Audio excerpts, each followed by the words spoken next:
What is up, YouTube, and welcome to this Supergirl Fort Roz episode review and breakdown. So if you're new to the channel, please do hit that like down below on your way out if you enjoyed, and please consider subscribing as well. But this episode was light on the Easter eggs and light on really a lot of things, except from the hashtag girl gang that we got in this episode. So conveniently, we have got the person who knows all about the world killers was located on Fort Roz, and if you remember, it was pushed into space by Supergirl very, very early on, and Fort Roz provided quite a lot of cool different things, but most being now was the fact that the namesake was there, played by the fantastic actress who was, funny enough, in Superman 1 and 2. She played the crony of Zod. So she knows all about the world killers, but let's head back to the start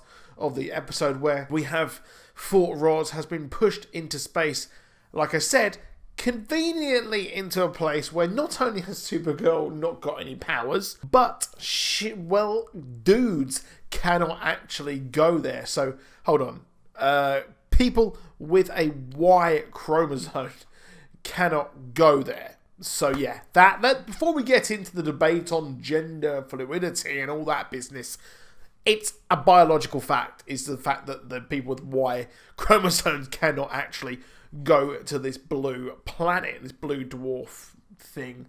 Yeah, it got very technical there, but the long and short of it is that we have to have our own version of the Suicide Squad, the Supergirl Suicide Squad that Kara puts together, resulting in Saturn Girl, of course, because what's more awkward than having your boyfriend return from the future with a new wife?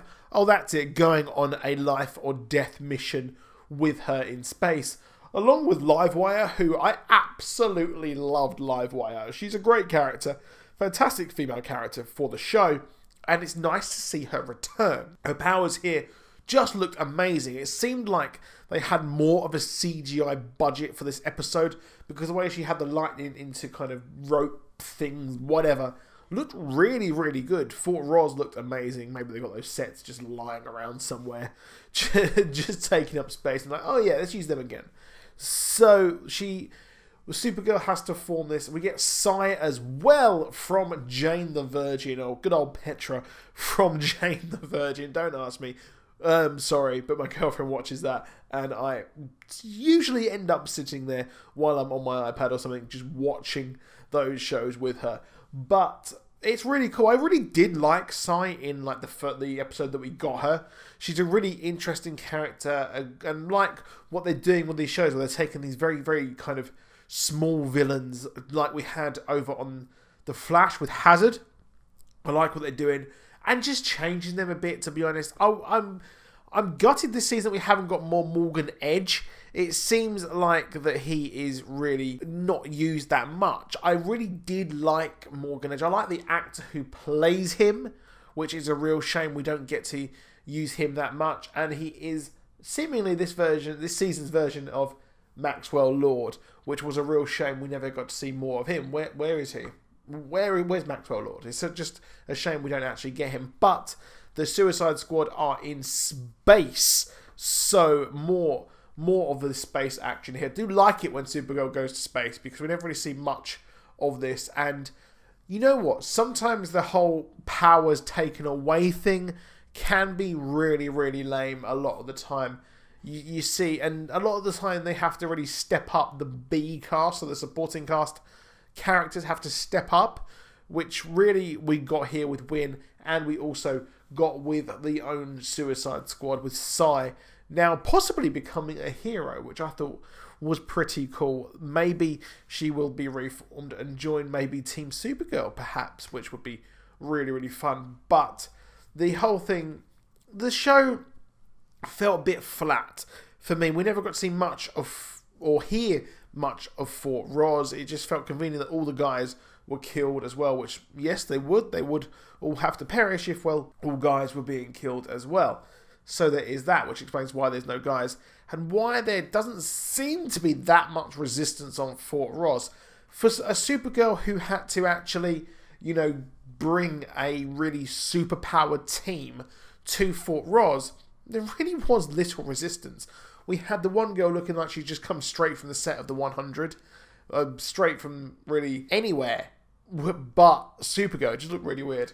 But we never really saw much of anyone who could have caused any trouble for Kara. I mean, I imagine she's got some like kung fu action. She's got a kung fu grip or something like that, trained by Alex Danvers, even if she had no powers. And she probably could have took on that person on her own, seemingly, going by this fight. It didn't really look that tough.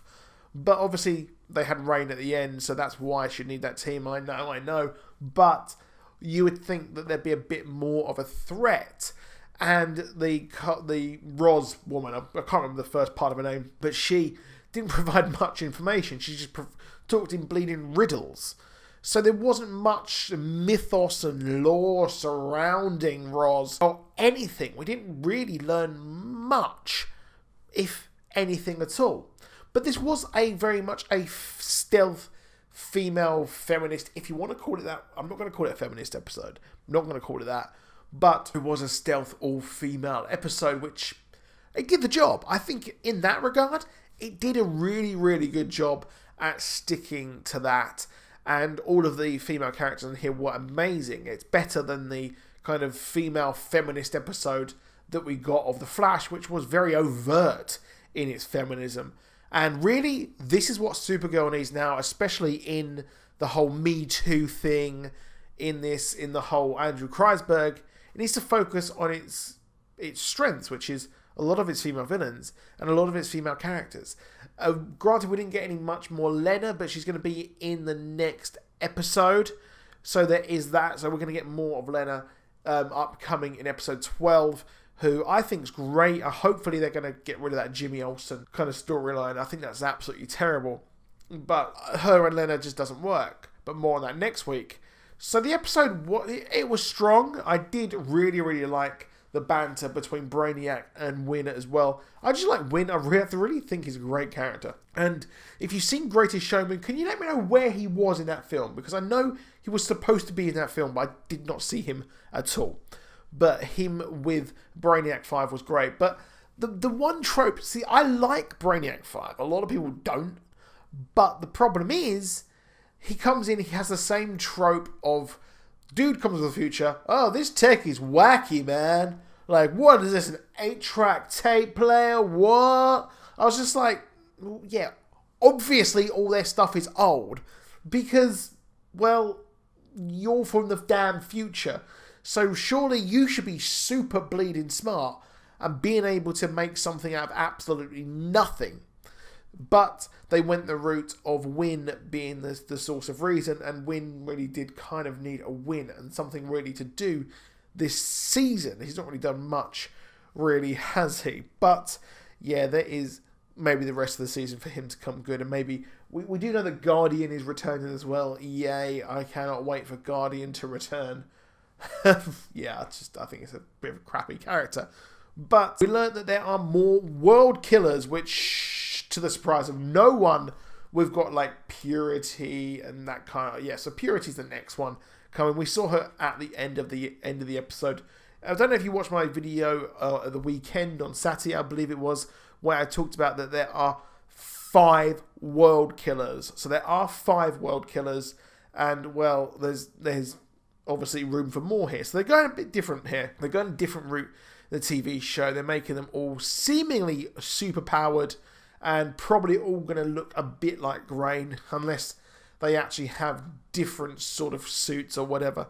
But Purity is next week, and she is going to be fighting with good old Kara, Supergirl, as well in the next episode, was revealed by Entertainment Weekly for some reason. But we're going to see these all unite, and I expect the League to wake up some more people, some more Leaguers, to actually get them out and fight.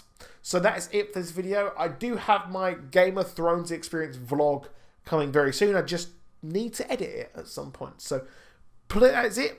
Drop that like, drop that subscribe, and I'll see you soon. Goodbye.